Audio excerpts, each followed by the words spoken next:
Dua terduga teroris di Bone, Sulawesi Selatan ditangkap tim Densus 88. Dari tangan salah seorang terduga teroris juga diamankan 20 kg bahan peledak yang disembunyikan di kebun belakang rumahnya. Tim Densus 88 dan Kepolisian Resor Bone berhasil mengamankan dua terduga teroris di Bone, Sulawesi Selatan Jumat kemarin.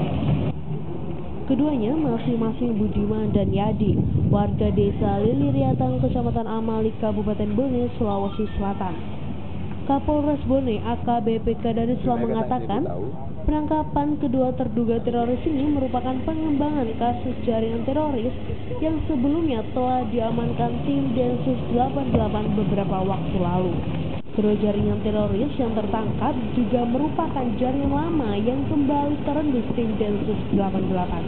Tadi sebelum Jumat, ya, satu sebelum Jumatan, satu setelah Jumatan. Sebetulnya ini sudah targetnya dari Densus. Yang amankan pertama dan dari Densus semua. Densus semuanya.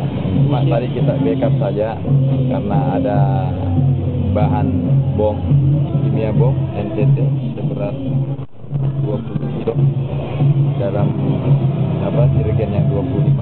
Hari ini cuma kebun saja. Lalu kurang bergaruh memang dia. Dan dia orangnya biasa-biasa saja dia. Sederhana orangnya dia. Jadi ke masyarakat memang tidak curiga kayak gimana.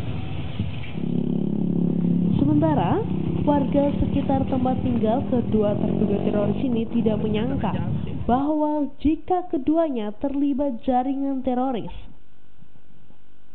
Kedua pemuda yang sebelumnya pernah mengenyam pendidikan di salah satu perguruan tinggi di Kabupaten Bone namun tidak selesai berprofesi sebagai petani. Rusmin Igo, Kompas TV Bone, Sulawesi Selatan.